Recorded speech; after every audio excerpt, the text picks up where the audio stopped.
तो तुम्हारे सास ससुर एक मिडिल क्लास अकाउंटेंट को अपना समधी बनाने जा रहे हैं, लेकिन यह फैसला लेने से पहले उन्होंने एक बार नहीं सोचा कि वो कितने बड़े आदमी के समधी।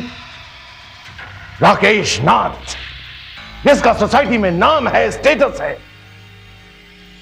कल्पना, जब भी ऐसी बात आती है तो अजय के साथ तुम्हारी शादी करने की भूल मेरे सीने में नश्तर की तरह चुभने लगती।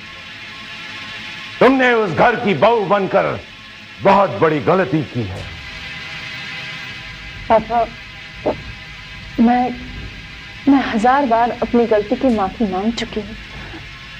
मैंने सचमुच अजय जैसा जीवन साथी चुनकर बहुत बड़ी गलती की है, ऐसा जो।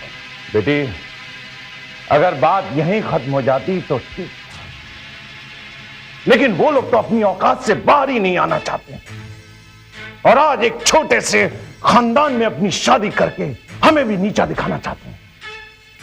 नहीं, हमारे समधी इतने गिरे हुए हो, ये मैं बर्दाश्त नहीं कर सकता। पापा, यही बात मैंने अजय को समझाने की कोशिश की। इस बात को लेकर हम दोनों के बीच काफी बहस भी हुई, लेकिन वो। कल्पना, लेकिन अजय अपनी हैसियत, अपने घर संसार के संस्कार नहीं भूले, है ना? तुमने अजय को पसंद करके उससे शादी की। अब उसका छोटा भाई संजय अपनी पसंद से अगर शादी करना चाहता है, तो तुम्हें ऐतराज क्यों है? ऐतराज है, मुझे ऐतराज है, क्योंकि संजय के ससुराल वाले हमसे हर लिहाज से छोटे हैं। तुमने जब अजय से शादी की थी तो उसकी हैसियत भी अपने पापा से कम ही थी। कहना क्या चाहती हो तुम? बस इतना ही कि तुम रोज रोज अपने घर की समस्याएं पापा को आके मत बताया करो। उसकी समस्या राकेश नाथ की इज्जत से जुड़ी है। कल्पना ठीक कह रही है। पापा, कल्पना की बातें सुनने के बावजूद आप उसे बढ़ावा दे रहे? इससे घर टूटते हैं, जुड़ते नहीं। बेटी, घर टूटने और जुड़ने की परिभाषा अब तुम मुझे मत सिखाओ। मैंने कुछ गलत तो नहीं कहा ना? तुमने कुछ गलत नहीं कहा, लेकिन कल्पना भी अपनी जगह गलत नहीं है। तुम्हारी भाषा में कहूं, तुम्हारा पति आदित्य पहले एक बहुत मामूली सा वकील था, लेकिन आज बहुत बड़ा आदमी, क्योंकि उसके अंदर लगन, मेहनत थी। आज के जमाने के साथ चलना जानता था। और अजय, वो भी एक वकील है, लेकिन अपनी जगह से 1 इंच नहीं। कल भी जहां था, आज भी वहीं। पापा, आप जानते हैं कि इन्होंने अपनी दौलत और शोहरत कैसे हासिल की है? झूठे केस लेकर। बेटी, आज के जमाने में हर वो काम जायज है जो तरक्की के लिए, और अजय की ऐसी सोच नहीं। और उसके मां बाप, वो तो और भी गिरे गुजरे। मां है तो समाज सेविका के नाम पर बदनामी का बोझ ढो रही है, और बलराज मेरा समधी, बीवी का गुलाम। इसका मतलब यह है कि कल्पना के ससुराल के हर आदमी की आपके नजर में। मेरे नजर में कोई इज्जत नहीं है उनकी। और अब एक अकाउंटेंट के साथ रिश्ता करके तो वो हमारी और भी बेइज्जती करने जा रहे हैं, और मैं ऐसा हरगिज नहीं हूं। संजय के सास ससुर का नाम क्या है? शशिकांत शुक्ला। कहां काम करते हैं? सक्सेना ग्रुप ऑफ कंपनीज में अकाउंटेंट है। लो भाई लो, मुबारक हो, मुबारक मुंह मीठा कीजिए भाई। और लो। मैं तो पूरा बॉक्स लूंगा। आपने अपनी बेटी का रिश्ता तय कर दिया। बहुत अच्छी खबर सुनाई शुक्ला जी आपने। लड़की को अच्छा घर और बार मिल जाए, इससे ज्यादा क्या चाहिए माँ बाप को? बिल्कुल सही कह रहे हो तुम।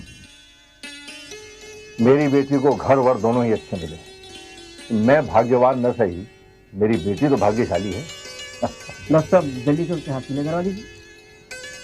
रमेश जी, सोच तो मैं भी रहा हूँ, लेकिन क्या शुक्ला जी, कोई अड़चन है? हाँ जी, अड़चन है। क्या?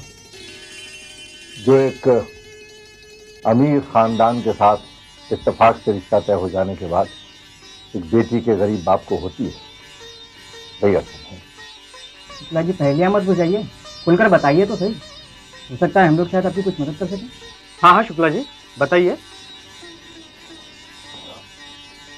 भाई, जिस खानदान में मेरी बेटी की शादी तय हुई है, बहुत बड़े लोग हैं, बहुत ऊंचा खानदान है। मेरी हैसियत तो उनके सामने कुछ है ही नहीं, लेकिन चूंकि बेटी का मामला है, इसलिए उनके सामने खड़ा होने के लिए कुछ तो करना ही पड़ेगा। मेरे पास कुछ 1.5-2 लाख रुपए हैं, प्रोविडेंट फंड हो जाएगा। बीवी के कुछ जेवरात हैं, कुल मिला के 2.5-3 लाख रुपए हो जाएंगे। शुक्ला जी आप फिक्र करना छोड़ दीजिए, आपकी बेटी के घर का फर्नीचर मैं अपने भाई के यहाँ से भिजवा दूंगा। पैसे की अदायगी आप अपनी सहूलियत के मुताबिक करिए। हाँ, मेरे ससुर जी ज्वेलर है, आप जितनी ज्वेलरी चाहेंगे उतने मैं बनवा के दूंगा। आप चिंता क्यों करते हो शुक्ला जी? और 1-1.5 लाख की मदद मैं कर दूंगा।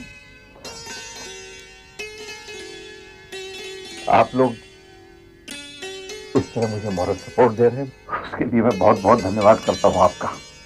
और अपने सक्सेना साहब को तो आप जानते ही हैं, लेकिन इंसान है, वो भी कुछ मदद कर सकते हैं।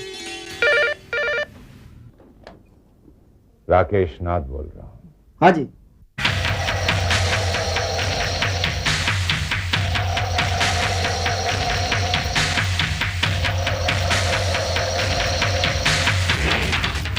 अरे साहब, अगर आप कहें तो मैं अपने पूरे स्टाफ की आज और अभी छुट्टी कर दूं। आपके बड़े एहसान हैं मुझ पर। हाँ, फिक्र मत कीजिए, मैं वो अभी सब किए देता हूँ। Thank you sir, good bye.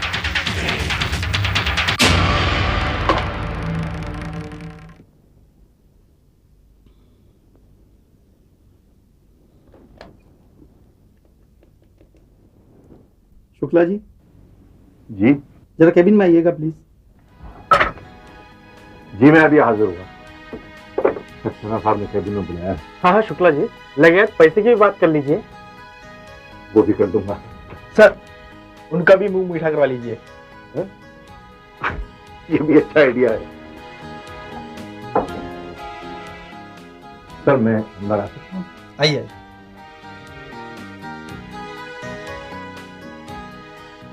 बैठिए।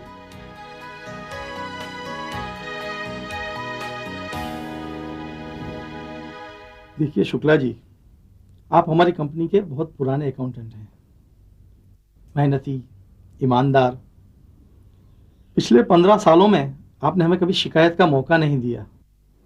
सर, आपने भी तो मुझे इज्जत दी, मुझे एनकरेज किया है। हाँ, आपने जो कंपनी के लिए किया है उसके बदले में हम तो कुछ नहीं कर पाए।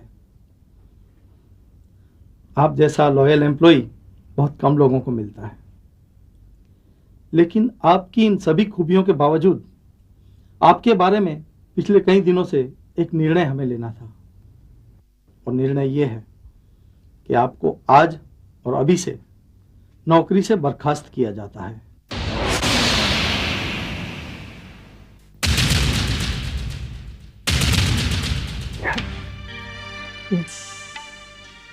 आप क्या कह रहे हैं?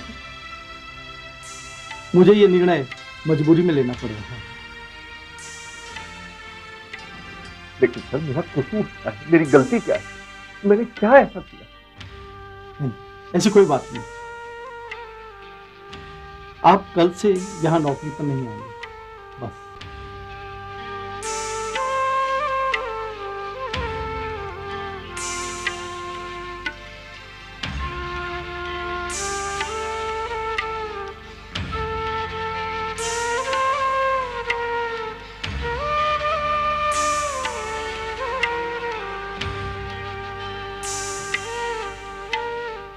मैंने अपनी बेटी की शादी तय कर दी, मुझे उसके हाथ पीले करने हैं सर। मैं ऐसे में मैं कैसे? देखिए शुक्ला जी, ये सब आपकी पर्सनल प्रॉब्लम्स हैं। इससे हमारा कोई लेना देना नहीं। और आपके हमारे यहाँ काम करने से हमारे लिए प्रॉब्लम क्रिएट हो सकती है। प्लीज। लेकिन सर ये मैं कैसे अब? देखिए, मैं इस बारे में आपकी कोई बात, कोई फरियाद नहीं सुनना चाहता। आप कल चीफ अकाउंटेंट से अपना हिसाब कर लीजिएगा। आप जा सकते हैं। जैसे आपकी मर्जी सर, जैसे आपकी मर्जी।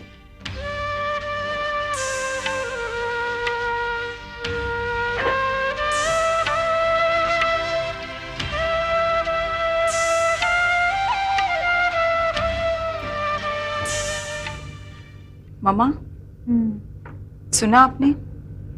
ममता के डैडी शुक्ला जी की नौकरी चली गई है और ये काम कल्पना के उकसाने पर पापा ने किया है। पता नहीं ये सब करके कल्पना क्या साबित करना चाहती है।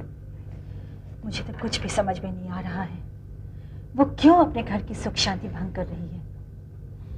लेकिन पापा को भी तो कुछ सोचना चाहिए ना, बजाय इसके कि वो कल्पना को समझाए, वो उसे और शय दे रहे हैं। क्या बाप का यही फर्ज होता है? वो तो शुरू से ही नहीं चाहते थे कि कल्पना की शादी वहां पर हो, और अब तो जब से कल्याणी जी की सदन के बारे में अखबारों ने अनाप शनाप छापा है ना, तुम्हारे पापा और बौखलाए हुए हैं। लेकिन मम्मा, क्या एक समझदार आदमी का एटीट्यूड ऐसे होता है? आखिर वो लोग तो उनके समधी है ना। अब उन लोगों पर मुसीबत आई है तो पापा को कम से कम एक बार उन्हें धीरज बंधाना चाहिए। वो तो उन्होंने किया नहीं, उल्टे ही और अनर्थ कर डाला है ना। तुम तो जानती हो तुम्हारे पापा बेहद जिद्दी हैं। एक बार जो बात उनके दिल में घर कर जाए तो बस। लेकिन मम्मा, ऐसे फॉल्स ईगो का क्या काम? कम से कम उन्हें एक बार तो ठंडे दिलो दिमाग से सोचना चाहिए ना कि वो क्या कर रहे हैं और इसका असर किसकी जिंदगी पर कैसे होने वाला है। मैं तुम्हारी बात का इशारा समझ रही हूँ बेटा।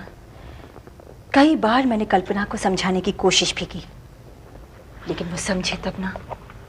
लेकिन मामा, हमें इसका कोई ना कोई हल तो निकालना ही होगा ना, वरना कल्पना की जिंदगी, उसका घर संसार उजड़ जाएगा। अर्पिता, तुम और कल्पना दोनों सगी बहनें हो, लेकिन कितना फर्क है तुम दोनों में।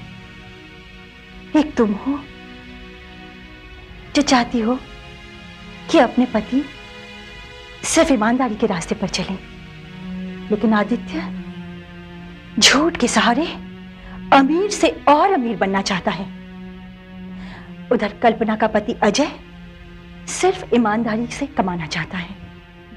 हाँ मम्मा, बुनियादी फर्क की ये लकीरें तकदीर ने हम दोनों बहनों के हाथों में खींच ही दी। लेकिन मम्मा, अब ममता के पिताजी शुक्ला जी का क्या होगा? क्या करेंगे वो? भगवान ही जाने। मेरी तो कुछ समझ में नहीं आ रहा है किशोर। जिस फर्म में मैंने इतने सालों से ईमानदारी से मेहनत, ईमानदारी से काम किया, उसके मालिक ने एक झटके में मुझे नौकरी से निकाल दिया, जबकि किसी के साथ कोई झगड़ा नहीं, गिला शिकवा नहीं, कभी किसी से झगड़ा हुआ ही नहीं मेरा फर्म में। फिर भी मुझे तो डर लग रहा है। ममता की शादी हमने पक्की कर दी। शादी का इंतजाम बड़े लोग हैं, उनके खानदान की बारात को संभालना इस हाल नहीं, हम नहीं कर सकते। हम चाहकर भी कुछ नहीं कर सकते। ठीक कह रही हो किशोर। अगर हम अपनी जमा पूंजी, ग्रेजुएटी फंड तुम्हारे जेवर भी बेच दें, तब भी उनकी हैसियत के आगे नहीं टिक सकती। अब मैं नौकरी पे नहीं हूं, इसलिए मेरे दोस्त भी मेरी मदद क्यों करें?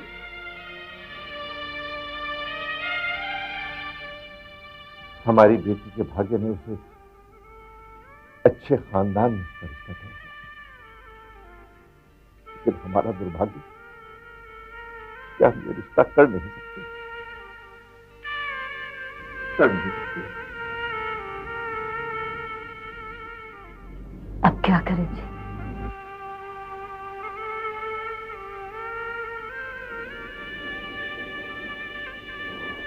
अब हमें ये रिश्ता तोड़ना होगा।